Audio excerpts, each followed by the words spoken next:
Hello, xin chào các bạn đã quay trở lại với kênh YouTube Review 5 phút. Ở cuối tập 88, sau khi Diệp Phàm đi tới Bất Lão Điện, được sự cổ vũ của Hắc Hoàng và Đủ Phi, anh ấy đã liền đi vào bên trong.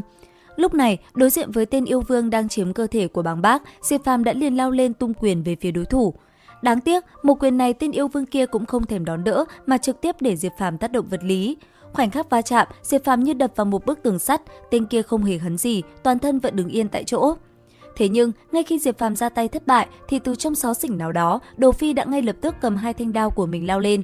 Trong tích tắc ngắn ngủi, hai thanh đao của hắn đã trực tiếp bổ lên đầu đối thủ. Đáng tiếc, một đòn này vẫn không đủ trọng lượng, Đồ Phi bị hất văng.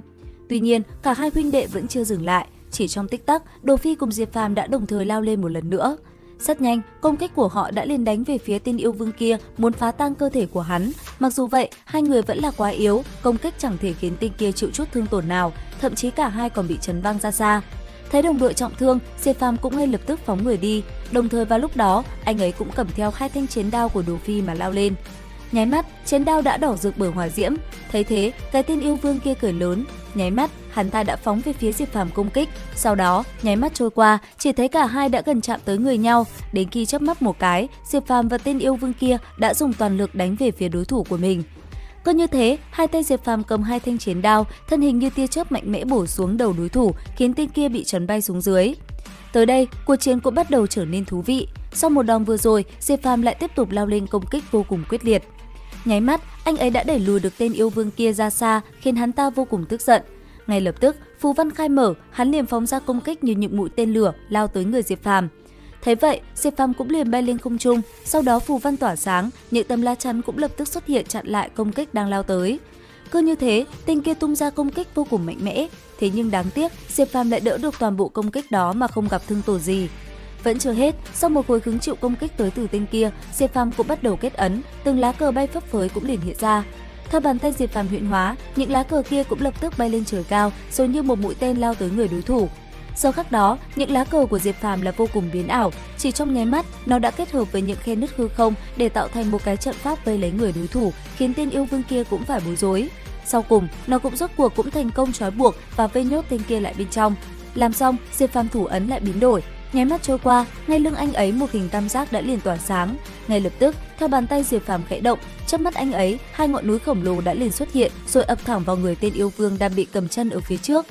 Cứ như thế, ầm một tiếng, tên yêu vương đã bị đè xuống. Thế nhưng chỉ nháy mắt sau, nó cũng bị phá vỡ, tên kia thân hình liền phóng về phía Diệp Phàm. Thế nhưng khi hắn ta leo tới, theo phù văn của hai người vận chuyển, không gian cũng đồng thời biến đổi. Bước vào không gian kia, Diệp Phàm đã liền dùng ra toàn lực. Rất nhanh, bàn tay vàng rực tỏa sáng, một thân ảnh khổng lồ của anh ấy đã liền hiện ra, đứng sừng sững giữa trời, nhìn chằm chằm về phía đối thủ của mình. Đối diện với anh ấy, dị tượng quanh người tên yêu vương kia cũng biến đổi. Ngay lập tức thánh binh trong tay hắn hiện ra. Gầm lên một tiếng, hắn ta quát: "Lần này, người không thoát được đâu, yêu đế cửu trảm."